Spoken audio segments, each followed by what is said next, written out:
Ongi etorri bigarren ikasunitate honetara. Bigarren aste honetan zehar jorratuko dugun ikasunitate honen helburu nagusia konpetentzia digitalaren oinarrizko eremuak ezagutzea izango da. Honetarako, Ditxkon marko europearrean zehaztutako lehen bi eremuak ezagutu egingo ditugu. Eremu hauek garatzeko baliabide digital ezberdinak aurkeztu egingo ditugu. Eta azkenik, baliabide digitalen inguruko aukeraketaren aurrean hausnarketa pizten saiatuko gara.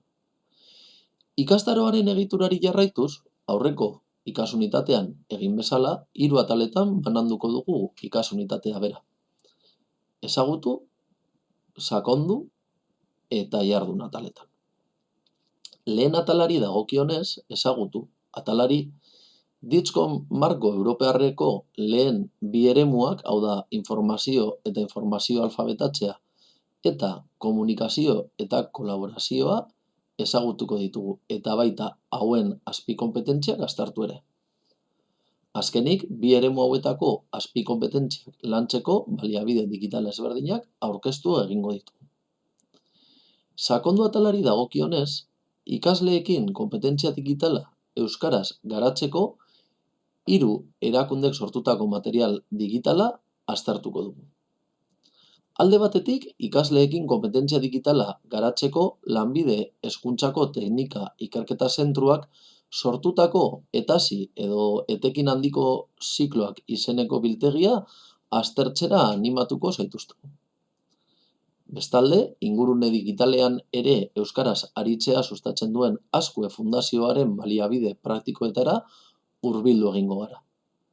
Eta azkenik, ikastetxean aplikazio zein gailu digitala zehatzen erabilerak ikasleengan dakartzan arriskuen inguruan hausnartzera gonbidatu nahi zaituztegu Hezkuntzan ere Librezale elkartearen bitartez. Jardun atalean, 3 jarduera proposatuko dizkizuegu. Zuek ikasunitate honetan ikasitakoa praktikara eraman asmoz. Alde batetik ebaluazio galdetegia, beste alde batetik ikas ebidentzia bezala ikasitakoa gelaratzeko proposamen bat aurkeztuko dizuegu, eta azkenik ikasleekin zein komunitatearekin elkar eragitea eskatuko dizuegu Twitterreko Kademuk Traolaren bitartez. Iritzi, ekarpen, zalantzak zein edozein proposamen saretzera animatu nahi zaituztegu.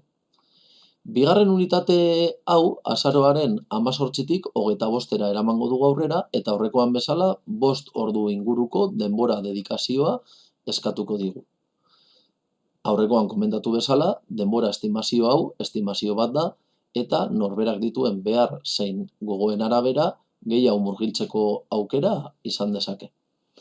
Eta azkenik, animatu ikasunitate honetan zehar, ikasitakoa edo barneratutakoa gure eguneroko jardunarekin uztartzeko. Animo eta ekin konpetentzia digitalaren oinarrizko eremuei.